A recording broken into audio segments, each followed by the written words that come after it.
நீங்க பாருங்க இப்பதான் ஒரு 3 பேர் போய் ஹாஸ்பிட்டலுக்கு அட்மிட் ஆயிருக்காங்க. நாங்க வந்து அடிச்சிட்டோம்னு சொல்லி போய் சொல்றாங்க. நெக்ஸ்ட் டே இன்னைக்கு அது அப்படியே வருது. நெஞ்சு மேல மிதிச்சு அவார்டா குடுக்குறாங்க. இப்படி நடிக்கிறா அந்த பாட்டு வேற வந்துருது. இல்ல அதுவும் தெளிவா கேட்டு தொலைய மாட்டேங்குதுங்க. ஏங்க அந்த பாட்டை கேட்டதாங்க எரிச்சலாவே இருக்கும். காலையில உங்கள் வீடு உங்கள் குப்பை அப்படின்னு ஒரு பாட்டு வரும்ல, அந்த பாட்டை கேட்டாதான் நம்ம உறுதி எடுப்போமே. முதல்ல ஒரு உறுதி உன்னை ஒழிக்கிறது தான்டா. இல்ல அது பாட்டு கேட்டாதான் ரொம்ப இரிட்டேட்டிங்கா இருக்கும். அதுக்கு நீங்க இந்த விசில் ஊதுனா உங்களுக்கு தெரியும். ஓகே, நைட்டு விசில் ஊதுனா கூறுகா, பகல்ல விசில் கூறுகா என்ன பண்ணுவாங்க? எனக்கு அந்த ஒரு இது வருது. காலையில குப்பை எடுக்கிறதுக்கு விசில் அடிக்க கூடாது. கூறுகா கிட்ட இருந்து விசில் வாங்க முடியாதுல்ல. கட்டை ஒண்ணு வச்சிருப்பாருங்க. கட்டைக்கும் அந்த ஸ்பீக்கரும் கொடுத்துருவாங்க. அடிப்பாரு, அங்க சத்தம் கேட்கும். கூறுகா வரார் அப்படின்னு ஒரு சத்தம் கேட்கும். கூறுகா வரார். இல்ல தட்டுக்கிட்டு வச்சு கொரோனா காலத்துல நம்ம அந்த மாதிரி வேணா அந்த மாதிரி தட்டு வச்சு தட்டிக்கிட்டே வரலாம். அப்புறம் சோறு கீரை எடுத்துட்டு வந்துட்டாங்கன்னா தப்பா போயிடும். இந்த பிரச்சனை இருக்கு.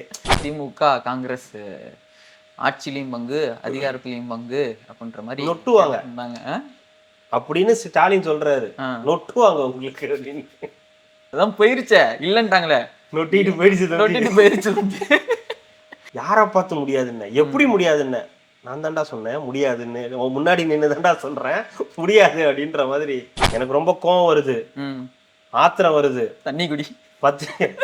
பத்திரிக்கைக்காரங்கெல்லாம் திருந்துங்க. நான்லாம் ஜெயிலுக்கு போனவன், அதுவும் பத்திரிக்கையாளர் அடிச்சு ஜெயிலுக்கு போனவன்.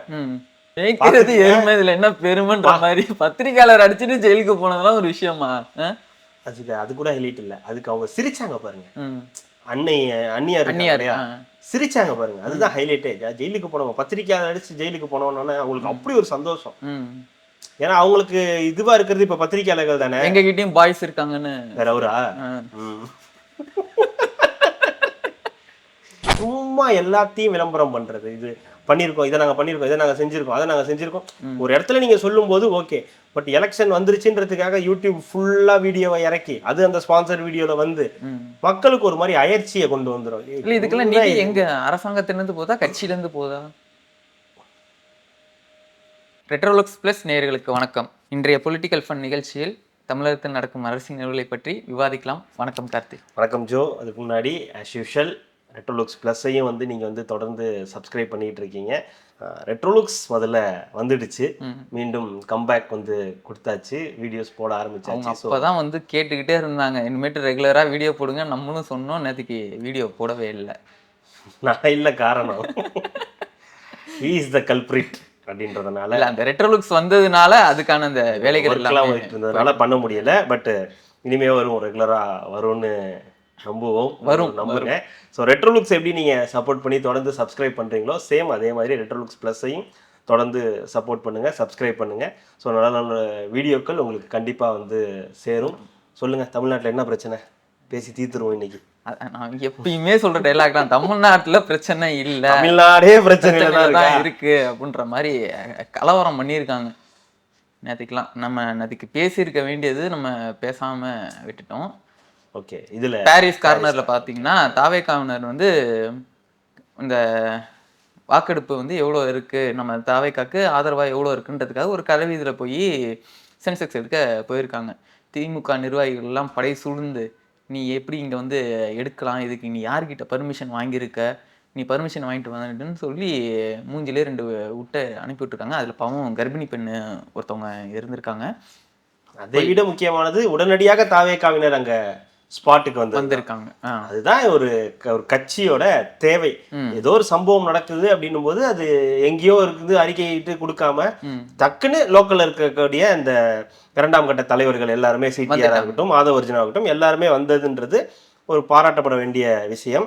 எனக்கு அதுல நெருடலா இருந்த விஷயம் மாதவர்ஜுனாவுடைய ஸ்பீச். நீங்க வந்து எச்சரிக்கை சொல்லுங்க, அதெல்லாம் ஓகே, என்ன தொடுங்க பார்க்கலாம், என்ன தொடரா பார்க்கலாம், என்ன தொடரா பார்க்கலாம், சும்மா அவர் அதையே சொல்லிட்டு இருக்கிறது நல்லா இல்லை. ஏதோ குழந்தைங்க சண்டை மாதிரி, சின்ன பசங்க சண்டை மாதிரி. சேகர் பாபு 1-to-1 ஸ்பாரிங்க்கு கூப்பிடுறாரு.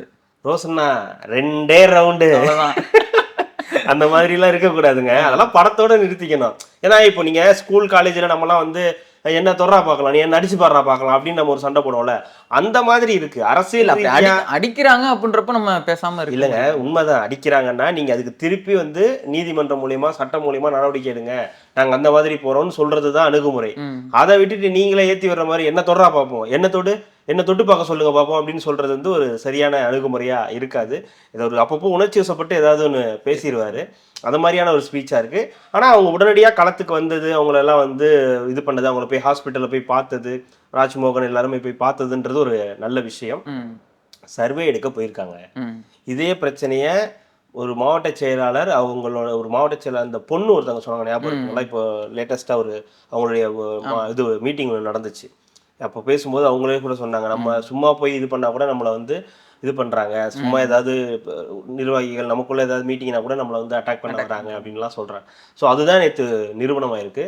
தாவேகா நிர்வாகிகள் சர்வே எடுக்கிறதுக்காக போயிருக்காங்க. அங்க இருந்த திமுக நிர்வாகிகள்லாம் சேர்ந்து அவங்கள அடிச்சு விரட்டி இது பண்ணியிருக்காங்க. காவல்துறை கூட அதை வந்து கட்டுப்படுத்த முடியல. காவல்துறையே தாவேகாவினர் நீங்க போங்க அப்படின்னு தான் வந்து சொல்றாங்க. ஒரு கர்ப்பிணி பெண்ணுக்கு வேற ஏதோ அடிபட்டிருக்குன்னு மாதிரி சொன்னாங்க. அது ஏதோ ஸ்கேன் எடுத்துட்டு ஓகே இப்போ பரவாயில்ல, ஒன்றும் பிரச்சனை இல்லைன்ற மாதிரி சொன்னதா தகவல்கள் வருது. களத்துல பாருங்க, இப்ப மீண்டும் அதான் சொல்றேன், களத்துல இப்ப பிரச்சனையே திமுகவுக்கும் தாவேகாவுக்கும் தான் வந்து நடக்குது அப்படின்றத நம்மளால பார்க்க முடியுது. இதுல இது வந்து திமுக அடிச்சிட்டாங்க, திமுக நிர்வாகிகள் அடிச்சிட்டாங்க, பெரிய பஞ்சாயத்து ஆயிடுச்சு. பஞ்சாயத்து ஆயினோடனே எல்லாரும் வந்துட்டாங்க, களத்துக்கு வந்துட்டாங்க. களத்துக்கு வந்தோடனே விஜயோட அறிக்கை எல்லாமே வந்துருச்சு. வந்தோடனே அங்க வந்து இதுக்கு போயிட்டாங்க, ஹாஸ்பிட்டல் எல்லாம் போய் பார்த்துட்டு எல்லாம் இது பேட்டிகள்லாம் கொடுக்க ஆரம்பிச்சிட்டாங்க. அன்னைக்கே நைட் அந்த வக்கீல், தாவேகா வக்கீல் சொல்றாரு, நீங்க பாருங்க இப்பதான் ஒரு 3 பேர் போய் ஹாஸ்பிட்டலுக்கு அட்மிட் ஆயிருக்காங்க, நாங்க வந்து அடிச்சிட்டோம்னு சொல்லி போய் சொல்றாங்க. நெக்ஸ்ட் டே இன்னைக்கு அது அப்படியே வருது, நெஞ்சு மேல மிதிச்சு அவார்டா கொடுக்குறாங்க. இப்படி நடிக்கிறா எவ்வளோன்னு தெரியல எனக்கு. ஆனா நல்ல பெர்ஃபார்மன்ஸ், குட். அந்த திறமைக்கு பாராட்டுகள். அதாவது இல்ல அது ஒரு தொலைக்காட்சியில மட்டும், அந்த உதிக்கிற தொலைக்காட்சியில மட்டும்தான் வந்து அதெல்லாம் மட்டும்தான் வரும், வேற எதுலயும் வராது, வேற எதுலயுமே வரல. ஆனா மைக் ஒரு 4-5 மைக். என்னன்னா ஃபர்ஸ்ட் நான் பார்க்கும்போது ஏன் இப்படி பண்ணாங்க, தாவேகாவே அப்படி அடிச்சிட்டாங்களா அப்படின்னு யோசிச்சு பார்க்கும்போது டக்குன்னு அந்த பசங்களாம் எடுத்து போடுறானுங்க. தாவேகா நிர்வாகிகள் டக்குன்னு எடுத்து போட்டு அவங்கலாம் திமுக நிர்வாகிகள் கூட்டத்தில் இருக்கிறது, திமுக கூட இருக்கிற சில புகைப்படம்லாம் எடுத்து போட்டு ஓகே டன் அப்படின்னு சொல்ற அளவுக்கு பப்ளிசிட்டி வேணும்ன்ற அங்கேயே நாங்க அங்க அது போட்டு உடனே இது பண்ணிட்டாங்க. அந்த இருந்த 2-3 பேருமே வந்து அவங்க கூட அங்க இருக்கிற ஆட்கள் தான் அப்படின்றத கன்ஃபார்ம் பண்ணிட்டாங்க.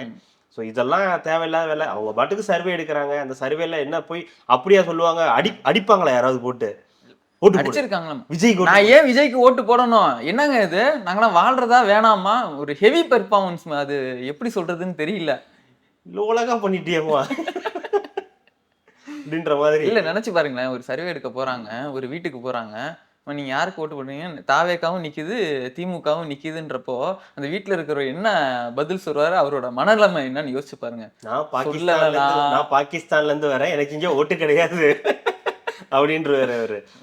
அப்படி அதாவது எந்த ஒரு கட்சியுமே போயிட்டு மிரட்டலாம் மாட்டாங்க. திமுகவா இருந்தாலும் சரி, அதிமுக இருந்தாலும் சரி, எப்ப மிரட்டுவாங்கன்னா அவங்களுக்கு பிரச்சனை, அவங்களாம் ஏதோ ஒரு இதுக்குன்னா அப்பதான் போய் மிரட்டுவாங்க. ஓட்டு போடுங்க, நீ எனக்கு தான் ஓட்டு போடணும். அப்படி யாருக்கு தெரியும் யாருக்கு ஓட்டு போட்டாங்கன்னு? அவங்களுக்கு மட்டும் தானே தெரியும். இப்ப நீங்க எதுக்கு யாருக்கு ஓட்டு போறீங்க, நான் யாருக்கு ஓட்டு போறேன்னு நமக்குள்ள தானே தெரியும். மத்தவங்களுக்கு எப்படி தெரியும்?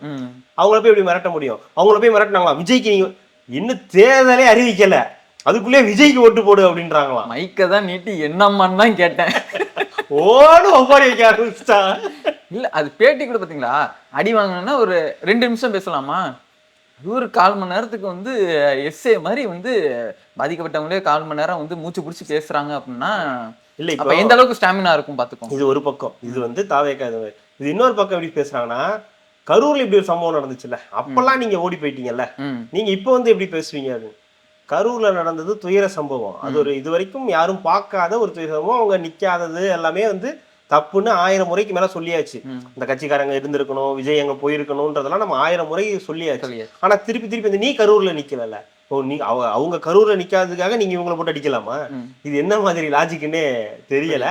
நல்லா இருக்கு. ஆனா களம் வந்து நல்ல பரபரப்பா சூட. ஆனா பெண்கள் இவங்களெல்லாம் வந்து அட்டாக் பண்றதுன்றது சரியான இது அணுகுமுறை கிடையாது. அங்கேயே அட்டாக் பெண்கள் தானே நடந்திருக்கு. சேகர் பாபு கிட்ட போய் கேட்டிருக்காங்க. ஆமா, அவரு தான் சொல்லியிருக்காரு, ஏங்க நீங்க இதை சொல்றீங்க, அங்க ஹாஸ்பிட்டல்ல போய் அட்மிட் ஆயிருக்காங்கல்ல, பொதுமக்களுக்கும் அவங்களுக்கு தாங்க பிரச்சனை. பொதுமக்களுக்கு தாவேகாவுக்கு என்னங்க பிரச்சனை? அவரு அதானே சொன்னாரு. நீங்க அவங்கள போய் பேட்டி எடுத்தீங்களான்னு கேட்டாங்க, கேட்ட உடனே நேரா அங்க போயிருக்காங்க. அது சரி, பொதுமக்களுக்கும் தாவேகாவுக்கும் என்ன பிரச்சனை? அவங்க என்ன ஆளுங்கட்சியா? போய் ஏதாவது மாமூல் கேட்கறதுக்கு இல்லை ஏதாவது பண்ணுங்க அப்படின்னு சொல்றதுக்கு ஒரு பிரச்சனையும் கிடையாது. சர்வே எடுக்கிறவங்க சர்வே எடுக்க போயிருக்காங்க, என்ன எப்படி இருக்கு களம் எப்படி இருக்குன்னு அவங்க சர்வே எடுக்க போயிருக்காங்க. அதுலயும் உங்களுக்கு பிரச்சனை, அவங்களுக்கு ஒருவேளை விஜய்க்கு அதிகமா விழுந்திருக்கலாம், உடனே அதனால வந்து அது பிரச்சனையா வந்து மாத்திருக்கலாம். இல்ல எனக்கு சேகர் பாபு வந்து பிரஸ் மீட்ல சொன்னதுதான், அது சொன்னதெல்லாம் என்கிட்ட அப்படியே கேட்காத. அது எவ்வளவு கேஷுவலா அது ஒரு அது இதுவே அப்படித்தானே இருக்கு. இப்போ இதுவே வந்து ஒரு விஜயிலையோ இல்லை அதிமுகலையோ தாவேக்காலையோ அதிமுகலையோ இது நடந்திருந்து இப்படி ஒரு பதில் அதான் என்கிட்ட கேட்காத அப்படின்னு இல்ல, அதனாலதான் ஆதவ அர்ஜுன் அவர்களும் குற்றம் சாட்டுறது பாத்தீங்கன்னா ரவுடிங் எல்லாமே கட்சி இப்படி நடத்தினா இப்படிதான் இருக்குமென்ற குற்றச்சாட்டு அவர் வச்சாரு. அதெல்லாம் சொல்லல ரவுடிங்கெல்லாம். அவர் சொன்னது இந்த மாதிரி என்ன தொட பார்ப்போம், என்னை அடிச்சு பார்ப்போம், என் மேல கை வச்சு பார்ப்போம்ன்றது அது ஒரு மாதிரி நல்லா இல்ல, கேட்கறதுக்கும் அது பாக்குறதுக்கும் வந்து சரியா இல்ல, ஒரு சரியான அணுகுமுறை இல்ல. ஏன்னா தலைமை வந்து கொஞ்சம் அமைதியா இப்படிதான் போகணும்னு ஒரு ரூட் இருக்கு, அதை விட்டுட்டு இந்த இளைஞர்கள் எல்லாமே இளைஞர்கள் அவங்கள வந்து தப்பா வழி நடத்துற மாதிரி ஆயிடும். அது பாத்தியா ஆதவர்ஜுனா மாதிரி நம்மளும் வந்து என்ன தொடரா பார்ப்போம், வச்சுரா கை வைரா பார்ப்போம் அப்படின்ற மாதிரி போயிடும். அது போகக்கூடாதுன்றதுக்காக சொன்னேன். அவர் ரவுடி கட்சி அப்படி சொன்னதெல்லாம் அவருடைய அரசியல் வார்த்தைகள், அதுலலாம் நம்ம எதுவும் போய் கொடுக்கறதுக்கு வேலை இல்லை. அதே மாதிரி இவர் வந்து அவரு பேசுற தோரணையை சொல்றேன், அவர் பேசுற தோரணையும் அந்த மாதிரிதான் இருக்குன்றது. இப்போ அப்ப நீங்க அவருக்கும் ஒரு கண்டனம் மாதிரி இது சொல்லலாம். ஆனா நான் சொல்ற அந்த வார்த்தைகளை சொல்றேன். இவரு நான் எதுக்கு சொல்றேன்னா பத்திரிகையாளர்கள் அப்படி ட்ரீட் பண்றாருன்ற, அவர் சொன்னதெல்லாம் நீ என்கிட்ட கேட்காத, அவங்க சொன்னதை என்கிட்ட இருந்து கேட்காதீங்கன்றதுக்கும் அவன் சொல்றதெல்லாம் என்கிட்ட கேட்காத அப்படின்றதுக்கும் இந்த டிஃபரன்ஸ் இருக்கு இல்லையா, அது எப்படி ட்ரீட் பண்றாங்கன்றத பொறுத்த. இதுவே மற்ற கட்சிக்காரங்க சொல்லியிருந்தா இதே நேரத்துக்கு ஒளிபரப்பி இருப்பாங்க, அவமரியாதை செய்த இந்த கட்சியினர் அப்படின்னு, பத்திரிகையாளர்களை அவமரியாதை செய்த கட்சியினர் அப்படின்னு. சரி அவங்க கட்சி அவங்க தொலைக்காட்சி நிருபரே இது பண்ணதுக்கே எதுவும் பெரிய இது இல்லாதப்ப இதெல்லாம் போய் ஒரு பெரிய விஷயமா எடுத்துக்கோ. இல்ல அவங்களுக்கே அந்த நிலைமைன்னா அப்போ கீழே இருக்கிற அடித்தட்டு மக்கள் நிலைமையெல்லாம் யோசிச்சு பாருங்க. நெக்ஸ்ட் திருவண்ணாமலையில இது மாதிரி ஒரு சம்பவம் கைகலப்பெல்லாம் நடக்கல. இதுல திருவண்ணாமலைக்கு போறதுக்கு முன்னாடி ஒரு சம்பவம் இருக்கு, விசில் இருக்கா? இருக்கு. அது தூத்துக்குடியோ சிவகங்கை இல்லைன்னு நினைக்கிறேன். கவுன்சிலர், அந்த ஏரியா கவுன்சிலர், வார்டு கவுன்சிலரு, திமுக வார்டு கவுன்சிலர், அவர் போய் சொந்த காசுல செலவு பண்ணி என்ன நல்ல விஷயம் அது. போய் அதுதான் பாராட்டதான் வந்தேன் நானுமே. நீங்க இதெல்லாம் இது பண்ணக்கூடாதுன்னு மைக்கை வாங்கி கொடுத்துட்டு இது உங்கள் குப்பை உங்கள் ஆட்சி அப்படின்னு அதுல இருந்தே பாட ஆரம்பிச்சிருக்கு. இனி நீங்க இதை தான் யூஸ் பண்ணணும்னு சொல்லி சொந்த செலவுல இருக்கிற எல்லாத்துக்கும் மைக் வாங்கி கொடுத்துருப்பாரு. பாராட்டுங்க எல்லாரும். கிளாப் பண்ணுப்பா தம்பி. நீங்க கிளாப் பண்ண, நீங்க பண்ண மாட்டீங்களா? இவ்வளவு நல்ல விஷயம். ஒரு வார்டு கவுன்சிலர் ஒரு இவர்கிட்ட போயிட்டு இனிமே விசில் யூஸ் பண்ணாதீங்க, அவங்களுக்கு மைக் வாங்கித்தேன் அதை யூஸ் பண்ணுங்க அப்படின்னு சொல்றாருன்னா அது எவ்வளவு பெரிய விஷயம். அதுவும் இங்க மட்டும் யூஸ் பண்ணாத, மற்ற இடத்துல யூஸ் பண்ணிக்க, இந்த வார்டுல இந்த நம்பர்ல மட்டும் நீ வந்து யூஸ் பண்ணக்கூடாது. தலைமைக்கு தெரியணும்ல. ஆமா, அது வீடியோ வேற எடுத்து போடணும்ல. எடுத்திருக்காங்க பாத்தீங்களா? எடுத்திருக்காங்க. அண்ணே நேரா கொஞ்சம் நில்லுங்கண்ணே, பக்கமா தெரியுது, இப்ப பண்ணுங்க எடுத்து அவ்வளவு ஜம்முன்னு அதை வந்து போட்டிருக்காரு. இதெல்லாம் வந்து மைனஸ்ல தான் போயிட்டு இருக்கு, உங்களுக்கு தெரியல. இதெல்லாம் பிளஸ்ல போகாது, இதெல்லாம் மைனஸ்ல போயிட்டு இருக்க விஷயங்கள். விசில் அவன் ஞாபகமே இருக்காதுங்க. அந்த அதாவது தேர்தல் அப்பதான் அந்த சின்னம் இதெல்லாம் ஞாபகம் வரும். விசில் ஊதுறாங்கன்னா வழக்கமா அதுதான் ஊதுவாங்க. குப்பல்ல வரவங்க விசில் ஊதுறதுதான் வழக்கம், அப்படிதான் நமக்கு பழக்கம். இப்போ ஒளிப்பெருக்கில் என்ன சொல்லுவாரு, எல்லாரும் குப்பையை எடுத்துட்டு வாங்க, நான் இங்க காத்துக்கிட்டு இருக்கேன், நீங்க வந்து இங்க குப்பையை போடுங்க அப்படின்னு நான் சொல்லுவாரு. அதுல இந்த பாட்டு வேற, உங்கள் குப்பை அந்த பாட்டு வேற வந்துருது. இல்ல அதுவும் தெளிவா கேட்டு தொலைய மாட்டேங்குதுங்க. ஏங்க அந்த பாட்டை கேட்டதாங்க எரிச்சலாவே இருக்கும். காலையில உங்கள் வீடு உங்கள் குப்பை அப்படின்னு ஒரு பாட்டு வரும்ல, அந்த பாட்டை கேட்டாதான் நம்ம உறுதி எடுப்போமே. முதல்ல ஒரு உறுதி உன்னைய ஒழிக்கிறது தான்டா.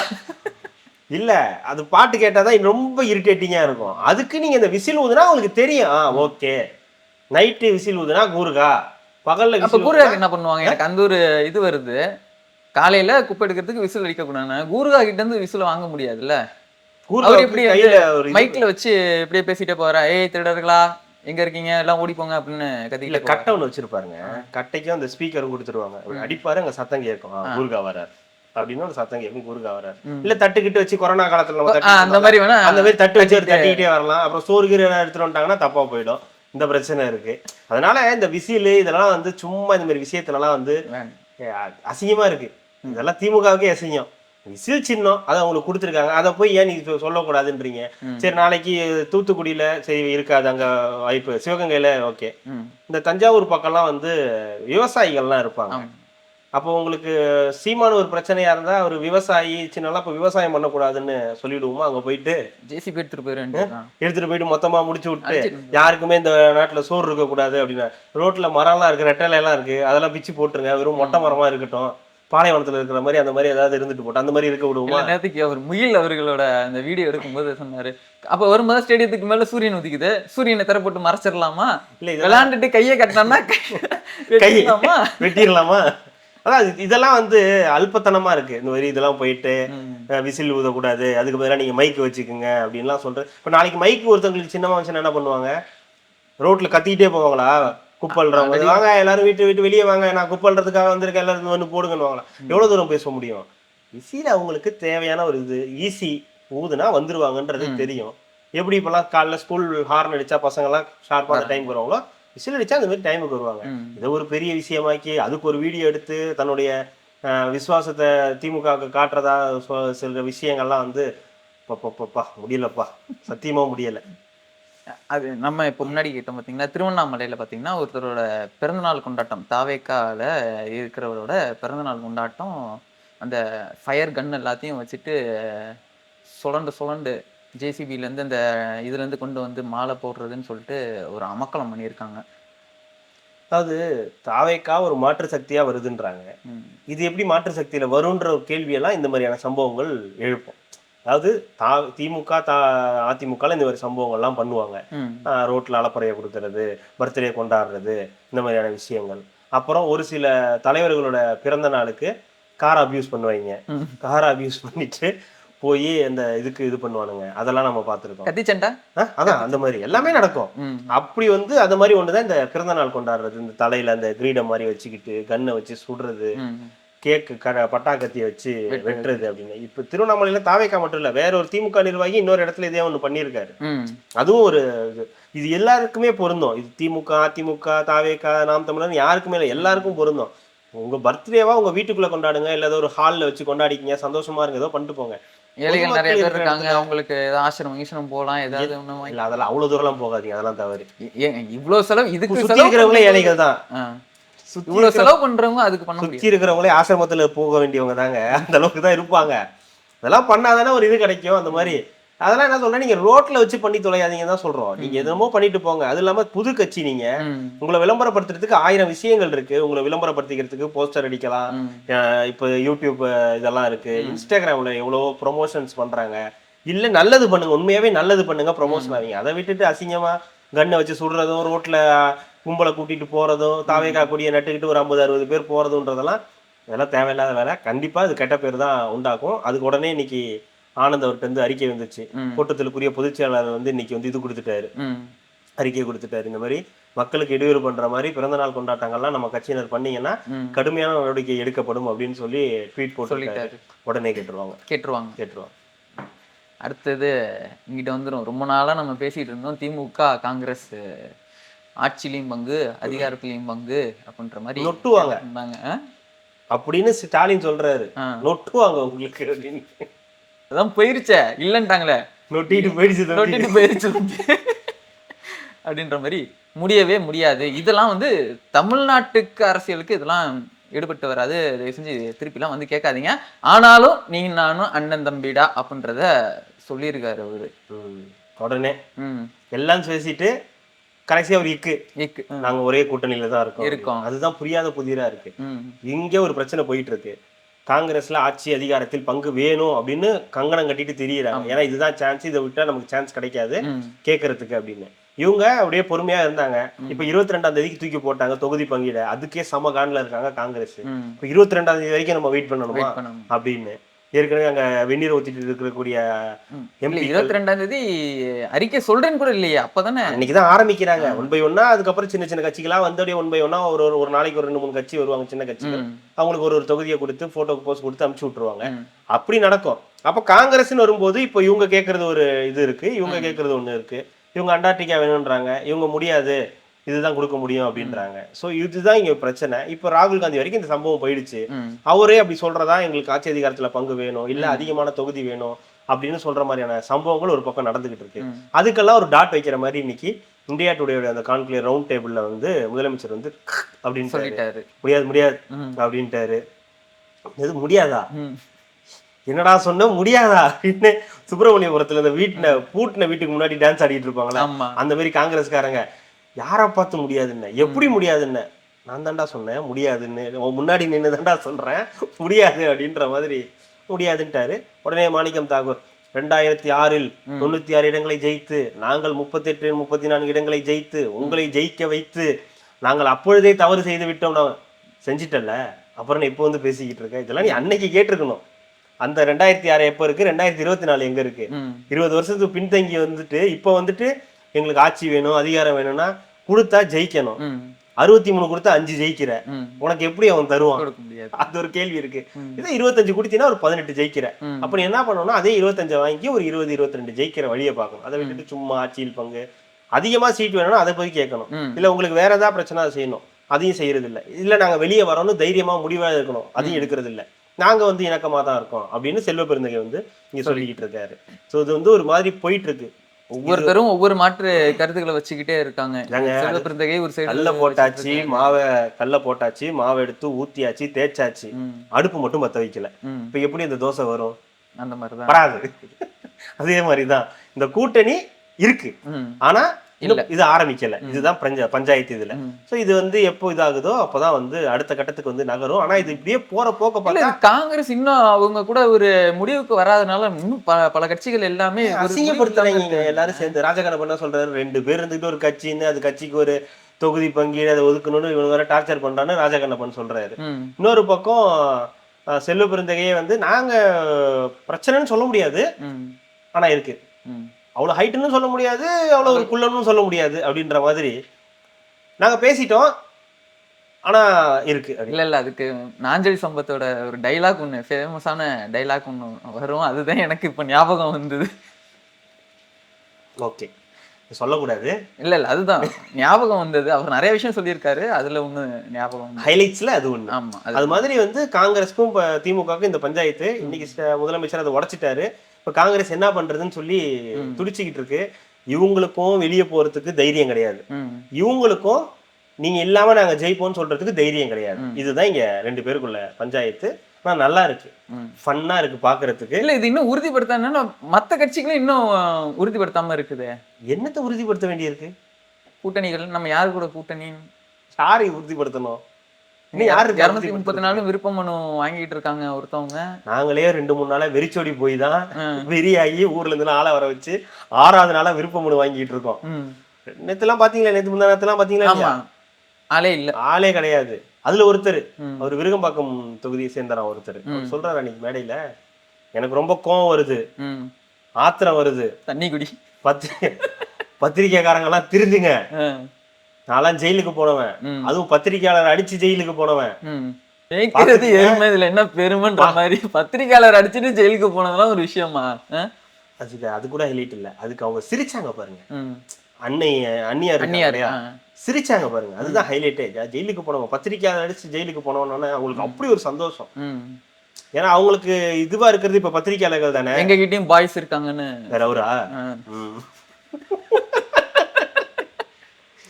அவர் ஏதோ பெருசா சாதனை பண்ணிட்ட மாதிரி அவர் வந்து சொல்லிட்டு இருக்கிறதும், அண்ணியார் சிரிக்கிறதும் ஒரே கூத்துதான் போங்க அப்படின்ற மாதிரி. இல்ல, ஒரு பத்திரிகையாளர் அடிச்சு நான் ஜெயிலுக்கு போனேன்னு சொன்னதுக்கு அவங்க வந்து கண்டனம் தெரிவிச்சிருக்கணும், அப்படி சொல்லக்கூடாது பேசக்கூடாதுன்னு. ஆனா அதை விட்டுட்டு அதையே வந்து அவங்க வந்து மேடையில பேசுறாங்கன்னா அப்ப திருப்பி அவங்க பேசதான் செய்வாங்க. நீங்க என்ன உண்மையதானே சொல்றோம், நீங்க 2 பக்கமும் பேசிட்டு இருக்கிறீங்கன்னு தானே உண்மை. இதோ நேத்து உடச்சிட்டாரு போட்டு இவரு திண்டுக்கல் சீனிவாசன், அது பாஜக பேசிட்டு இருக்கு, தேமுதிக கிட்ட பாஜக பேசிட்டு இருக்காங்க, நீங்க பேசலையா? நாங்க இங்க பேசிட்டோம், அது இந்த ராஜ்யசபா சீட்டு கேட்டாங்கல்ல, அதனால பாஜக பேசுது, எங்களுக்கு அது சம்மந்தம் கிடையாது, பாஜக பாத்துக்கோ. இது கட்சியே இல்லன்ட்டாங்களே, அங்கிட்டும் மூடிட்டாங்க, இது ஒரு கட்சியே இல்ல. ஆமா, அது வந்து திமுகல இருந்து அவர் வந்து ராஜகண்ணப்பன், மீண்டும் ராஜகண்ணப்பன், தேமுதிகலாம் ஒரு கட்சின்னு என்னங்க பொசுக்குன்னு பேசிட்டீங்க. தேமுதிகலாம் ஒரு கட்சியாவா? அதை வச்சு எவ்வளவு உருட்டிட்டு எவ்வளவு பண்ணிட்டு இருக்காங்க அவங்க. எவ்வளவு பிரம்மாண்டமான மாநாடுகள் நடக்குது, எவ்வளவு காதுகளுக்கு போகாம இருந்தா பரவாயில்ல. எது இல்ல அந்த மாதிரி வார்த்தைகள் எல்லாமே அந்நியார் காதுகளுக்கு போகாம இருந்தா பரவாயில்ல. உருட்டுறதா? இல்ல இல்ல அவரு சொன்னது அதெல்லாம் கேட்கும். அது எப்படி ஏங்க அது எப்படிங்க கேட்காம இருக்கும்? அவ்வளவு ஓப்பனா அவர் வந்து இதுல சொல்றாரு, அது போய் அவங்களுக்கு கேட்காம இருக்கும். அதெல்லாம் இது பண்ணிட்டு அவங்க கேட்கிற தொகுதிகள் கிடைச்சதுன்னா ஒரு கௌரவமா 12 தொகுதிகள் 15 தொகுதிகள் ஒரு ராஜ்யசபா சீட் அப்படின்னு கேட்டா கொடுத்தா போக வேண்டியதான். ஆனா 2 கழகங்களும் சொல்லிட்டாங்களாம் 5 6 நீங்க 5 6 எனக்கா எண்டு கார்டு போடுறீங்கன்னு போய் தாவேக்கால குதிக்க போறாங்க. அப்போ இருக்கு உங்களுக்கு பாருங்க. இந்த பனையூர் கேட்டு மேல ஏறவே முடியாது. இல்ல இங்கிட்ட அந்நியார் இங்கிட்ட ஒரு சென்னா அந்த சைடு ஒருத்தவங்க தனியா நான் ஒரு கட்சி ஒன்று ஃபார்ம் பண்ணி 30 சீட் நான் கேட்க போறேன் தாவேக்கா கிட்ட அப்படின்னு சொல்லிட்டு வந்திருக்காங்க. ஓ மேல என்ன நடக்குதுன்னே தெரியலையே. ஸ்மால் மம்மி அது பாத்தீங்கன்னா இல்லையா, ஸ்மால் மம்மி அவங்கள எதிர்த்தவங்கள எல்லாத்தையுமே வரவழைச்சு பேசிட்டு எடப்பாடி ஓபிஎஸ் எல்லாமா? அவங்களெல்லாம் இல்ல, அவங்கதான் சேர்த்துக்க மாட்டேன்னாங்களே. நீ என்ன என்னை சேர்த்துக்கிறது, ஆரம்பிக்கிறேன் நானே ஒரு கட்சி, அதை கொண்டு போய் நான் வந்து எப்படி பங்கீடு கேட்டு உங்களை ஆட்சியை கவுக்கிறேன்னு பாரு அப்படின்னு இருக்காங்க. நீங்க பாத்துருக்கீங்களா ஒரு ஃபேமஸ் ஒரு வீடியோ ஒன்று இருக்கும். ஒரு 4-5 பசங்க இருப்பாங்க. அவன் வீட்டுல இருந்து எதோ கொண்டு வந்து சமைச்சுக்கிட்டு இருப்பானுங்க. அதுல ஒருத்தன் மட்டும் இருக்க மாட்டான். இவனை மட்டும் சேர்த்துக்கலாம்டா அப்படின்னு. ஓடி போயிடுறான், அவெல்லாம் சேர்க்க முடியாது, நான் கஷ்டப்பட்டு கொண்டு வந்திருக்கான். அந்த மாதிரிதான் சசிகலா எதையோ பிளான் பண்றாங்க, யாரையோ கூப்பிட்டு உட்கார வச்சு பேசுறாங்க. அது தாவேக்கா கூட எப்படிங்க போய் சேர முடியும்? என்னங்க லாஜிக் இது? அதுக்கு முதல்ல தாவேக்கா ஒத்துக்கணும். நீங்க தாவேக்கா கூட போறதுக்கு தயாரா இருக்கீங்க, தாவேக்கா அவங்களை சேர்த்துக்க தயாரா இருக்கணும்ல. கொள்கை அவங்க வந்து ஒரு அரசியல் முன்னோடியா வந்து அம்மாவை ஏத்துக்கிட்டவங்க இந்த சின்னம்மாவை ஏத்துக்க மாட்டாங்களா? அம்மாவை ஏத்துப்பாங்க, சின்னம்மாவெல்லாம் ஏத்துக்க மாட்டாங்க. ஏத்துந்தா நேரத்துக்கு அரசியலே மாறி இருக்குமே, ஏன் மாறல? நீங்க ஒரு நிலைப்பாடு எடுத்தீங்க, டக்குன்னு போறேன், நீங்க ஜெயிலுக்கு போனீங்க, ஜெயிலுக்கு போயிட்டு நான் அரசியல்ல இருந்து விலகிக்கிறேன் நீங்க. அப்புறம் திடீர்னு நான் அரசியல்ல ஈடுபடுறேன், அதிமுக ஆட்சியை மீண்டும் கொண்டு வருவேன், நான் ராஜமாதாவா இருக்கேன். விலகிக்கிறேன்னாங்களா விலக்கிட்டாங்களா? விலகிக்கிறேன்னு சொன்னாங்க.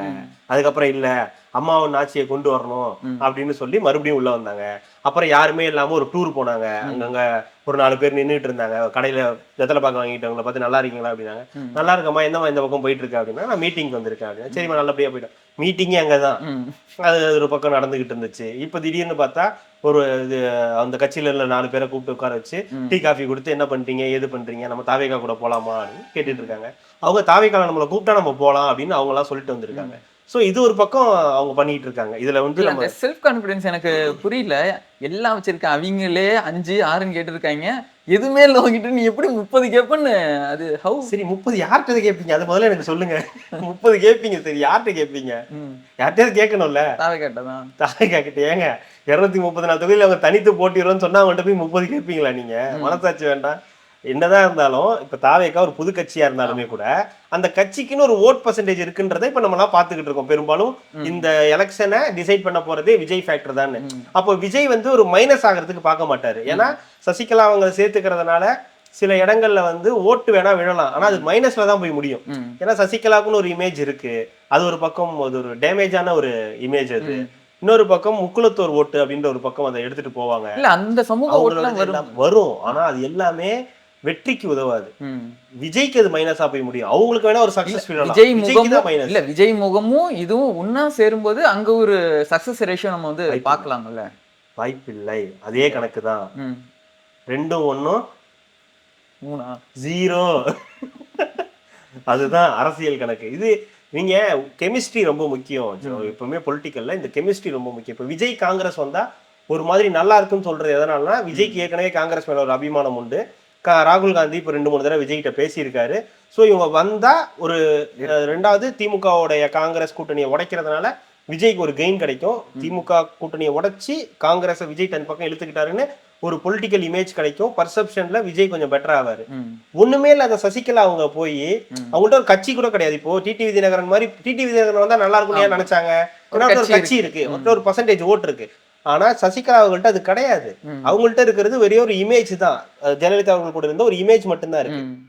அப்போ அவங்கள்ட்ட கூட்டு போய் அவங்களுக்கு 30 சீட்டு கொடுக்கறதுன்றது ஒண்ணும் கிடையாது. அதனால பெரிய யூஸ் கிடையாது. நிக்கலாம், எல்லாம் நடக்கும். ஆனா விஜய்க்கு அது மைனஸா தான் போய் முடியுமே தவிர பிளஸ்ஸா முடியறதுக்கான வாய்ப்புகள் வந்து கம்மி. 2வது சசிகலா அவர்கள் வந்து விஜய்க்கு கேம்பெயின் பண்ணுவாங்களா, இந்த மாதிரி கேள்வி எல்லாம் இருக்கு. ஏன்னா அம்மாவுக்காக பேசின அவங்க மீட்டிங்ல கூட பேசினது கிடையாது. அவங்க எப்படி வந்து முதல்ல கேம்பெயின் பண்ணுவாங்கன்ற மாதிரி கேள்விகள்லாம் இருக்கும். 2வது அவங்க போனா அந்த இடத்த அவங்க டாமினேட் பண்ணணும்னு நினைப்பாங்க. இந்த பிரச்சனைகள்லாம் இருக்கு. அதனால தாவேக்கா சசிகலா கூட்டணின்றதெல்லாம் வந்து அவங்க வேணா அப்படி ஏதாவது பேசிக்கலாமே தவிர அது நடக்கிறதுக்கான வாய்ப்புகள் கிடையாது. அப்படியே நடந்தாலும் தாவேக்கா அதுக்கு ஒத்து போகணும் இல்லையா? இவங்களுக்கு ஆசை இருக்கலாம், அவங்க அதுக்கு ஒத்து போகணும் இல்லையா? பொண்ணு கேட்டு போகலாம், அவங்க தானே கொடுக்கணும் பொண்ணு.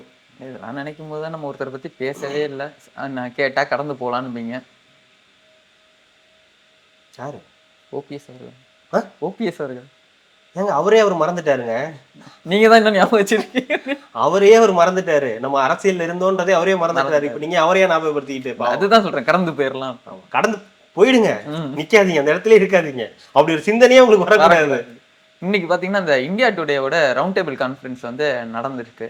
அதுல வந்து முதலமைச்சரை பார்த்து சரமாரியா இங்கிலீஷ்ல நல்லா கேள்விலாம் கேட்டிருக்கான். அதுக்கு வந்து பின்னி பெடல் இடல் எல்லாத்தையும் எடுத்து அப்சல்யூட்லி டெஃபினெட்லி ஆமா யா யா யா யா யா யா அப்படின்ற மாதிரி அந்த தைரியத்தை பாராட்டணும். முதலமைச்சர் அவர்கள் வந்து ஒரு மீட்டிங்ல அவங்க கேட்குற கேள்விக்கு பதில் சொல்றார் அப்படின்றது ஒரு தைரியம். அது அந்த இதுக்கு வந்து நம்ம வந்து ஒரு பாராட்டு தெரியும். ஏன்னா விஜய்க்கு மேலாம் நமக்கு வந்து இது இருந்தாலும் விஜய் அவர்கள் இந்த மாதிரி விஷயத்துல வந்து பங்கேற்க மாட்டேங்கிறாரு. இந்த மாதிரி கேள்விகளுக்கு பதில் சொல்லணும். ஒரு நீங்க ஆங்கில இதுக்கு தான் கொடுக்குறீங்கன்னா கூட அதுக்கு இந்த மாதிரி விஷயங்கள்ல பங்கேற்றாவது இப்போ என்டிடிவி சம்பவம் கூட நீங்க வந்து பங்கேற்று கொடுத்துருந்தீங்கன்னா கூட பெரிய வைரலா மாறி இருக்கும். ஆனா ஸ்டாலின் அவர்கள் அந்த இடத்துக்கு வந்து ஒரு பதில் கொடுக்குறாருன்னு போது ஓகே. பட் ஆனா அது சொல்ற விஷயங்கள் இருக்கு இல்லையா? நீங்க எத்தனை வருஷமா இந்த பொலிட்டிக்கல் இதில் இருக்கீங்க அப்படின்னு அவங்க ஒரு இங்கிலீஷில் கேள்வி கேட்கும்போது ஃபர்ஸ்ட் எப்போ நீங்கள் தேர்தலில் கண்டெஸ்ட் பண்ணீங்க அப்படின்னு கேட்கணும். 1989 சொல்கிறேன். ஹவு மெனி இப்போ நீங்கள் ஆல்மோஸ்ட் 37 இயர்ஸ் இருக்கீங்களா? 14 இயர்ஸ். ஸோ உங்களுக்கு அது ஏதோ ஒரு கொலாப்ஸ் இருக்கு. அது என்னன்றது தெரியல. அவர் 37 இயர்ஸ் அவர் சொல்றாரு, இவர் உடனே 14 இயர்ஸ்ன்றாரு. எப்படி ரெண்டும் கால்குலேட் ஆகும்? உடனே டக்குன்னு ஒரு அம்மா உள்ள போந்து ஓகே சார் தேங்க்யூ அப்படின்னு, இல்லை டைம் இல்லை முடிச்சுக்கலாம் அப்படின்னோடனே உடனே முதலமைச்சர் நன்றி அப்படின்றாரு உடனே. ஸோ அப்போ ஏதோ ஒரு சம்திங் நடக்குது. ஸோ இல்லை தமிழ் வாழ வைக்கிறதுக்காக அவரு ஆங்கிலம் கற்றுக்கலாம். இல்லை தமிழில் தான் பேசினார்னு வச்சுங்க. நீங்கள் அப்சல்யூட்லி டெஃபினெட்லி அப்படின்றத தவிர ஒன்றும் பெருசாக இது பண்ணல. மற்றபடி தமிழில் தான் வந்து பேசினாரு. இல்லை இந்த மாதிரி நிகழ்ச்சி இருக்கும்போது ஒரு டிரான்ஸ்லேட்டர் வச்சுக்கிறதுலையும் தப்பு இல்லை. அவங்க என்ன கேட்கணும், ஆமாம் நான் என்னோட தாய்மொழியில் நான் பேசுகிறேன்னு சொல்லி பேசலாம். அதுக்கு ஒன்றும் அது நமக்கு அவமானம். இது உனக்கு அவமானமா தெரியல, அதுதான் அவமானமா தெரியுதான்ற மாதிரி. நம்ம யூடியூப் திறந்தா என்ன வரும்? யார் என்ன திறக்கிறாங்களோ அது ஒருத்தர் ஏதாவது வரும். எது தொட்டாலும் ஒரு வீடியோ ஒன்று வரும். வீடியோ முன்னாடி என்ன ஸ்பான்சர்ட் அப்படின்னு சொல்லி ஒரு வீடியோ வரும். அதுக்கு முன்னாடி என்ன வரும்? ஆட் வரும். ஆட் தான் வரும். இல்ல ஆட் தான் வரும். என்ன ஆட் வந்திருக்கு பாத்தீங்களா? அது ஏதாவது இந்த கிரீமை தடவுங்க கொடுத்தீங்கன்னா முடி வந்துடும். என்னங்க எலெக்ஷன் டைம்லயும் திருப்பி கிரீமை தடவுனா அந்த மாதிரி வந்துகிட்டு இருந்துச்சு. அதுக்கப்புறம் ஏதாவது ஒரு வீடியோக்கள் வரும் கோல்கேட்டுக்கு, அது என்னென்னமோ வரும், இஷ்டத்துக்கு வரும். இப்ப என்ன வருது? எதை திறந்தாலுமே திமுக மட்டும்தான் வராங்க. வெல்வம் ஒன்றாக. ஆமா அந்த மாதிரி இல்ல, அது ஒன்றாகன்னு ஒண்ணு மட்டும் வரல, பல ஆகன்னு நிறைய வர ஆரம்பிச்சிருக்கு. முடியல. திறந்தாலே அப்பா வந்துடுறாரு, உதயநிதி அவர்கள் வந்துடுறாங்க. மேலும் இந்த சில பல திட்டங்கள் நாங்கள் கொடுத்தோம் வச்சோம் அப்படின்ற திட்டங்கள் எல்லாமே வந்துகிட்டே இருக்கு. டிஜிட்டல் உலகம் எப்படியெல்லாம் பயன்படுத்தணும்னு திமுக கிட்ட கத்துக்குங்க. மற்ற கட்சிகள் தயவு செய்து வந்து கத்துக்குங்க. பாருங்க, நீங்க தேட்டருக்கு போனீங்கன்னா அங்க விளம்பரம் உங்களுக்கு, ஓகேங்களா? ரோட்ல போறீங்க, பெரிய பெரிய பேனர்கள் இருக்கு. அப்புறம் அதே ரோட்ல போனீங்கன்னா பெரிய பேனர்ல வெல்வோம் ஒன்றாக, தமிழ்நாடு தலைகுனியாது, என் வாக்குச்சாவடி வெற்றி வாக்குச்சாவடி அப்படின்னு, நலமுடன் ஸ்டாலின், உங்களுடன் ஸ்டாலின் அப்படின்னு நிறைய இது இருக்கும். அந்த மாதிரி வந்து இப்போ யூடியூப்லயும் வந்து ஸ்பான்சர்டு வீடியோ ஆடு அப்படின்னு கொடுக்க ஆரம்பிச்சிட்டாங்க. பயங்கரமா வந்து கொடுக்க ஆரம்பிச்சிட்டாங்க. ஸோ திமுகவுடைய ஒரு ஸ்ட்ராட்டஜியில் இதுவும் ஒரு முக்கியமான ஸ்ட்ராட்டஜி. ஆனால் கடுப்பாக இருக்கு. இல்லை, அதில் பார்க்கறதுனால தான் விளம்பரம் மாடல்னு சொல்கிறாங்க. ஆமாம், அதுவும் உண்மைதான். ஏன்னா சும்மா எல்லாத்தையும் விளம்பரம் பண்ணுறது, இது பண்ணியிருக்கோம், இதை நாங்கள் பண்ணியிருக்கோம், இதை நாங்கள் செஞ்சுருக்கோம், அதை நாங்கள் செஞ்சுருக்கோம், ஒரு இடத்துல நீங்கள் சொல்லும்போது ஓகே. பட் எலெக்ஷன் வந்துருச்சுன்றதுக்காக யூடியூப் ஃபுல்லாக வீடியோவை இறக்கி அது அந்த ஸ்பான்சர் வீடியோவில் வந்து மக்களுக்கு ஒரு மாதிரி அயற்சியை கொண்டு வந்துடும். இல்லை, இதுக்கெல்லாம் நிதி எங்க அரசாங்கத்திலேருந்து போதா கட்சியிலேருந்து போதா? இந்த பேனர் வைக்கிறது நம்ம நார்மலாவே ஒன்றும் இல்லை, ஒரு ரோட்ல ஒரு பெரிய பேனர் ஒரு 10க்கு 10 நீங்க பார்க்குற வீடியோல திமுகன்னு வருதா, அரசுன்னு வருதா, தமிழ்நாடு அரசுன்னு வருதா? அதுதாங்க புரிஞ்சிக்கவே முடியல என்னால. அரசு சார்புன்றது வருது, நாங்க அரசாங்கத்துல இப்ப வெல்வம் ஒன்றாகன்றதெல்லாம் அது என்னன்னு நம்ம சொல்ல முடியும்? வெல்வம் ஒன்றாகலாம் வந்து தமிழ்நாடு அரசு. ஆனா அதுலயும் திமுகன்னு சொல்லி தான் இது பண்ண. அப்ப அது வந்து பொலிட்டிக்கல் வந்து இன்ஃப்ளூயன்ஸ் பண்ற மாதிரி கிடையாது. அது கிடையாது, அது வேற. நான் சொல்றேன், மக்களுக்கே ஒரு அயற்சி உருவாகுது. நீங்க சும்மா எல்லாத்துக்கும் ஒரு விளம்பரம், அதுல விளம்பரம், இதுல விளம்பரம், பேப்பரை திருப்பினா அதுல விளம்பரம், யூடியூப் போனா அதுல விளம்பரம், டிவில போனா அதுல ஒரு விளம்பரம், ரோட்ல போனா ஒரு விளம்பரம் அப்படின்னு எங்க திருப்பினீங்கனாலும் எல்லாத்துலயும் விளம்பரம். இன்ஸ்டாகிராம் போனா அதுல ஒரு ப்ரொமோஷன் வீடியோ அப்படின்னு எங்க போனாலும் இது மாதிரி வீடியோக்கள் எக்கச்சக்கமா வந்து ரொட்டேஷன்லயே வந்துகிட்டு இருக்கு. ஸோ இதுவே கூட ஒரு மாதிரி நெகட்டிவா போய் முடியறதுக்கான வாய்ப்புகள் இருக்கு. நீங்க சொன்ன விஷயத்தையே திரும்ப திரும்ப இதை நாங்க பண்ணியிருக்கோம், இதை நாங்க பண்ணியிருக்கோம், இதை நாங்க பண்ணி ஓகே, டிஜிட்டல் நீங்க யூஸ் பண்றதெல்லாம் ஓகே தான். பட் அதுக்காக ஒட்டுமொத்தமா எல்லாத்துலயும் விளம்பரத்தை கொண்டு வந்து நாங்க இதை பண்ணிட்டோம், அதை பண்ணிட்டோம், இதை பண்ணிட்டோம்னு சொல்லும்போது இருக்கக்கூடிய பிரச்சனைகளை விட்டுட்டு இந்த மாதிரியான விஷயங்களை கவனம் செலுத்தும் போது அது ஒரு நெகட்டிவா போறதுக்கான வாய்ப்புகள் அதிகமா இருக்கு. ஏன்னா ஒரு ஆட்சி நடத்தியிருக்கீங்க, 5 வருஷம் நடந்திருக்கு, அதை நீங்க ஞாபகப்படுத்துறது தப்பு கிடையாது. ஓரளவுக்கு நீங்க உங்களுடைய ஸ்பீச் மூலம் ஞாபகப்படுத்தலாம், மற்ற மற்ற விஷயங்கள்ல பேப்பர்களை ஞாபகப்படுத்தலாம், டிவியில வரது கூட ஓகே. ஆனா அதையே ஒரு அரசு மூலியமாவும் அரசு விளம்பரமாகவும் அதே நேரத்துல அதை தொடர்ந்து ரிப்பீட்டா சொல்ல வைக்கிறதும் நம்ம போற இடத்துல எல்லாம் கண்ணில் படுற மாதிரி. நான் சொல்ற மாதிரி தியேட்டருக்கு போனா கண்ணில் படுது, பேப்பரை திருப்பினா கண்ணில் படுது, யூடியூப் போனா கண்ணில் படுது, பஸ் ரோட்ல போனா, பஸ்ல போனா, எங்க போனீங்கனாலும் இந்த விளம்பரம் வந்து எக்கச்சக்கமா வந்து இருக்கு. பஸ் ஸ்டாண்ட்ல 1000 ரூபாய், இது பஸ் ஸ்டாண்ட்ன்றது ரொம்ப வருஷமா அவங்க குத்தகைக்கு எடுத்த மாதிரி என்னமோ அரசுன்றதுக்காக என்ன வேணாலும் அதுல பண்ணலாம்னு அதிமுக ஆட்சி காலத்தையும் சரி இப்பயும் சரி அதுல வந்து முதலமைச்சர் கொடுத்த 1000 ரூபாய் முன்னாடி ஆச்சுன்னா வேற ஏதாவது ஒரு திட்டம் அப்படின்னு சொல்லி விளம்பரம் படுத்திக்கிட்டே இருக்காங்க. அது ஒரு மாதிரி கொஞ்சம் எரிச்சலா இருக்கு. அது எப்படி போய் முடிய போகுதுன்னு தான் தெரியல, பார்ப்போம். இல்லை அந்த அவங்களோட பேர்லாம் வைக்கிறது தவிர்க்கணும். ஏன்னா மக்களோட பணத்தை எடுத்து மக்களோட இது பண்ணும்போது அது நம்ம பேர் எடுத்து வச்சுக்கிறது நல்லபடியா இருக்காது. அது என்னோட தனி கருத்து. கோத்தோட படிங்க அதுதானே. ஜவானினா கருத்தா சொல்ற, கருப்பு சட்டை போட்டு கருத்து வேற. அவ்வளவுதான், முடிஞ்சிச்சு. இன்னைக்கு நமக்கு தெரிஞ்ச வரைக்கும் இவ்வளவுதான் பிரச்சனைகள் இருக்கு. மீண்டும் இதெல்லாம் பிரச்சனை, இதெல்லாம் பிரச்சனை இல்லையா? ஓகே, இதெல்லாம் பெரிய பிரச்சனை. கண்டிப்பா அதை விட்டீங்களே. என்னது? ரொம்ப நேரம் கேட்கணும்னு சொன்னீங்க, அதுக்கப்புறம் கேட்கவே இல்லை, விட்டுட்டீங்க. கைது 10 நிமிஷம். ஆமா, அண்ணனை பத்தி இல்ல நான் கேட்டேன். ஏது ஏத்திட்டு இறக்குறதுக்கு பேர் கைதா? நானும் கைதுன்னு இந்த விஜய் அவர்கள் அந்த கையில விலங்கெல்லாம் மாட்டி அப்படிலாம் போய் அந்த ஏறும்போதெல்லாம் இப்படி இது கொடுப்பாரு. அடுத்த நிகழ்ச்சியில் தொடர்ந்து பேசலாம். மிக்க மகிழ்ச்சி. இல்ல முடிச்சிருங்க, கண்டிப்பா முடிச்சு விடுங்க. சீமான் அவர்கள் கைது. பகுதி நேர ஆசிரியர்கள் வந்து போராடிட்டு இருக்காங்க, அவருக்காக குரல் கொடுக்க போனவரு கைது பண்ணி போனது சந்தோஷம். எதிர்கட்சி தலைவரா அவராது அந்த இடத்துக்கு போய் நின்னாருன்றது சந்தோஷம். அது கைது இல்ல, கைது பண்ணாங்க, ஏத்துனாங்க, அப்படி போய் இறக்கி விட்டாங்க, அவரும் கிளம்பி போயிட்டாரு, முடிஞ்சு போச்சு. அந்த ஆசிரியர்கள் போராட்டம் தொடர்ந்துகிட்டு தான் இருக்கு. அட்லீஸ்ட் அவராது போனாருன்னு சந்தோஷப்படலாம். மற்றபடி கைது, புழல்ல வச்சாங்க, திகாருக்கு அனுப்பிட்டாங்கன்னா ஒண்ணும் கிடையாது. போனாரு, வந்தாரு, முடிஞ்சு போச்சு, அவ்வளவு. உங்க ஆசைக்காக சொன்ன அண்ணன் குரல் கொடுத்துட்டாரு. அண்ணன் குரல் கொடுத்துட்டாரு. அண்ணன் செந்தமிழன் சீமான் குரல் கொடுத்தார். அவ்வளவுதான். மீண்டும் நாளை இந்த காணொலியில் சந்திப்போம். மிக்க நன்றி. வணக்கம்.